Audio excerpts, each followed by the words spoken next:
और भारत में HMPV virus के 2 केसेस मिले हैं। 8 महीने के बच्चे में वायरस की पुष्टि हुई है। बेंगलुरु के बच्चे में यह वायरस के लक्षण मिले हैं।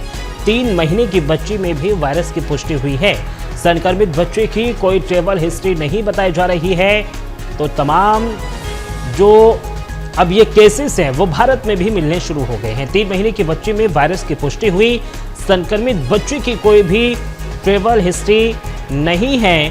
भारत में HMPV वायरस के 2 केसेस मिले हैं। लगातार जो डॉक्टर्स हैं वो लोगों से यही सलाह दे रहे हैं कि आप अपना बचाव रखें, समय समय पर अपना हाथ धोते रहें और अगर आपको किसी भी व्यक्ति में ये लक्षण दिखाई देते हैं तो उससे आप दूरी बना लें, यानी अपने आप को आइसोलेट कर लें। तो भारत में HMPV वायरस के 2 केसेस मिले हैं। 8 महीने के बच्चे में वायरस की पुष्टि भी हुई है। बेंगलुरु के बच्चे में ये वायरस के लक्षण भी मिले हैं। ह्यूमन मेटान्यूमोवायरस HMPV, ये वायरस अभी करंटली ये RNA वायरस है और इसका चाइना में आउटब्रेक हुआ है। लेकिन ये वायरस नया नहीं है। इस वायरस का जो पहला केस मिला था वो 25 साल पहले नीदरलैंड में मिला था। चाइना में करंटली इसका आउटब्रेक हुआ है। RNA वायरस है। सामान्यतः अगर हम इसके लक्षणों को देखें तो जो नॉर्मल जुकाम के लक्षण होते हैं, जैसे कि रनिंग नोज है, नेजल कंजेशन है, स्नीजिंग है, गला दर्द है, इस तरह के लक्षणों के साथ में ये वायरस अपनी बीमारी को प्रेजेंट करता है।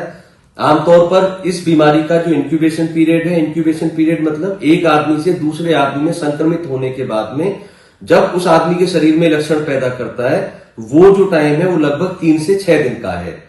तो सबसे पहली चीज तो इसमें कोई पैनिक नहीं होना है। बहुत सीवियरिटी इसमें नहीं है। खासतौर पे अगर कोई पर्टिकुलर ग्रुप है जो हाई रिस्क पर है तो वो लोग या वो बच्चे खासतौर पे जिनमें कोई पहले से हमारी रेस्पिरेटरी डिसऑर्डर है, किसी को ब्रोंकियल अस्थमा की तकलीफ है या कोई और सांसों की फेफड़ों की बीमारी है, वो लोग यूजुअली ज्यादा रिस्क पर हैं। प्लस इन्फेंट्स, बच्चे जिनकी आयु 12 महीने से कम है, वो लोग ज्यादा रिस्क पर हैं। अभी भी जो बच्चे इंडिया में जो केस डायग्नोस हुए इन्फेंट्स में मिले हैं। तो डरना नहीं है इससे। और आमतौर पर जो प्रिवेंशन, हमें कोविड बहुत सारा कुछ सिखा चुका है। तो कोविड टाइम में जैसे हम लोग अपने आप को बचा के रखते थे कि इस तरह के संक्रमण अगर किसी आदमी में दिखते हैं तो उससे थोड़ी दूरी बना के रखें।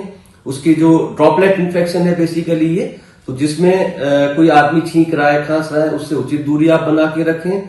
अपनी इम्यूनिटी को, रोग प्रतिरोधक क्षमता जो होती है वो किसी भी बीमारी की तरह इस बीमारी में भी एक बड़ा रोल प्ले करती है।